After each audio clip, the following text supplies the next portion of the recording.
Welcome to the last DLC of one of the most criminally underrated titles of 2017.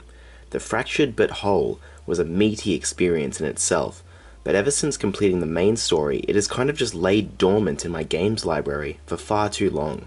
My one major criticism of Ubisoft's post-release schedule has undoubtedly been the time in between DLC packs.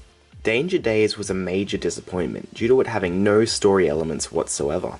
It was fine for lovers of the combat system, I suppose, but I was just hungry for more outrageous and wacky adventures. Casa Bonita fulfilled the itch, and I loved the new edition, focusing on Mysterion, goths, and a cheeky Mexican restaurant. But that was several months ago, and I've been waiting patiently for the last piece of content for this great game. Well, it's finally here. It sure seems like an age since we last visited the Coon and friends, but Bring the Crunch has now arrived. It is fun, it is silly, it's short, but most importantly, it's more South Park. There is some semblance of a story in this short DLC pack. It primarily revolves around the location of Lake Titicaca. Titicaca is an abandoned summer camp for disabled kids. The entire experience is basically a play on massive horror tropes and cliches. There are missing and dead camp counselors, monsters in the woods, scared kids and the like. Everything about this episode is built around these horror movie go-tos, even the new superhero class, the Final Girl. This class itself is a play on how the final girl in a horror movie seems to be remarkably well suited to survive horrific circumstances. I know it sounds like a kind of generic sounding outline, but the main attraction and possibly the main reason for purchasing this DLC altogether is the addition of Mintberry Crunch. That's right, Bradley Biggle, the cocksucker himself, has arrived. I did think it was kind of odd that he never turned up in the base game, but it is nice that he was able to have a whole DLC dedicated to him, as well as the option to have him available across future base game playthroughs, same as Henrietta in Casa Bonita. He is by far the best part of this DLC, and I appreciate what his class does to shake up the Fractured But Whole's combat system. I'll never get tired of saying that. But I guess the main question we all want to know is Bring the Crunch funny? Is it as entertaining as what has come before? Well, I laughed a few times, yeah. I had fun, mostly, yeah. I would say that Bring the Crunch is probably funnier than Casa Bonita, but the story of the first DLC was far better. So it's a decent trade-off depending on what you want from South Park DLC, I suppose. I'd say the main thing I enjoyed about Bring the Crunch was the new Final Girl class. The new powers and the new buddy, Mintberry Crunch. I wasn't a big fan of necessarily the location, the story, or even the boss battles in this offering. The bosses just felt like they were lacking creatively, and I breezed through all combat encounters far easier than I expected to. The combat encounters just became a bit predictable and monotonous, and one of the boss battles felt a bit too similar to one in the base game itself. I'm sure if you've played it, you'll know which one I'm talking about. Also, I have to say the emphasis on puzzles in the environment was really, really fucking irritating. It really halted the momentum of what was happening when I was constantly stopping time to readjust the positioning of a ladder or correct the placement of a crate. This isn't what South Park should be about.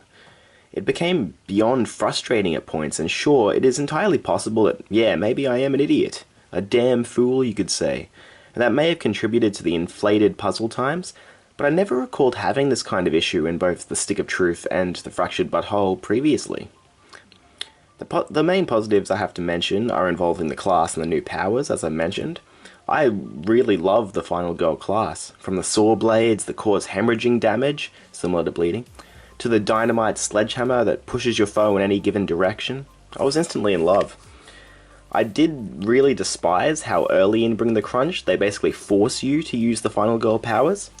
Otherwise the encounters are pretty much impossible, or at least they become very tedious if you're using the ones you've used in the main game.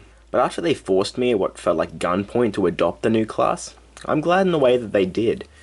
It does hurt replayability of the DLC, as you'll have to play as the Final Girl for at least a good portion of it, but for future playthroughs of the base game, the Final Girl is a godsend. That also brings me to the bastard himself, Mintberry Crunch. This little cretin, as you should know, harnesses the power of both Mint and Berry. Mint is a buff that makes your allies near invulnerable in the face of enemies, while berry-afflicted foes are debuffed in a way where they will be unable to cause damage whatsoever. If I'm being completely honest, this buddy feels completely overpowered and almost broken. There is a reason I'm saying this. Before Bring the Crunch, I had attempted the Danger Deck DLC with very limited success and only a couple of challenges. After the inclusion of Mintberry Crunch, I returned to the Danger Deck arena and was shocked to find I could now annihilate nearly every single challenge as long as I had Mintberry Crunch in my party. He is significantly more powerful than every other buddy in the game, and if you utilize his ridiculous special ability, which makes every single ally mint and every single enemy berry, it's pretty overpowered. Bring the Crunch is a fun, albeit very late addition to the wonderful game that is South Park The Fractured But Whole.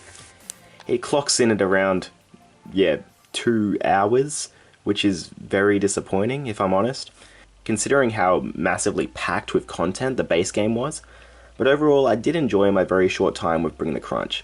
It will never and should never go down in the annals of greatest DLCs of all time, but it was a fun little romp while it lasted. The greatest achievement of this DLC was the inclusion of Mintberry Crunch into the main game, which I'm sure will be fun to try out against certain bosses and tricky enemies. The animation was still fantastic, as good as it was in the base game. The voice acting is incredible. It's pretty funny, this DLC, but, there are a few things that did grate me over the very short period. But with all that in mind, this DLC has earned a final rating of a 6 out of 10. An admittedly mixed bag, but my final thoughts of the Bring the Crunch DLC is, it was short, it was sweet, but most of all, it was mint and berry. For more coverage on your favorite and most anticipated DLCs, be sure to like and subscribe to Dissension Media. Let it go.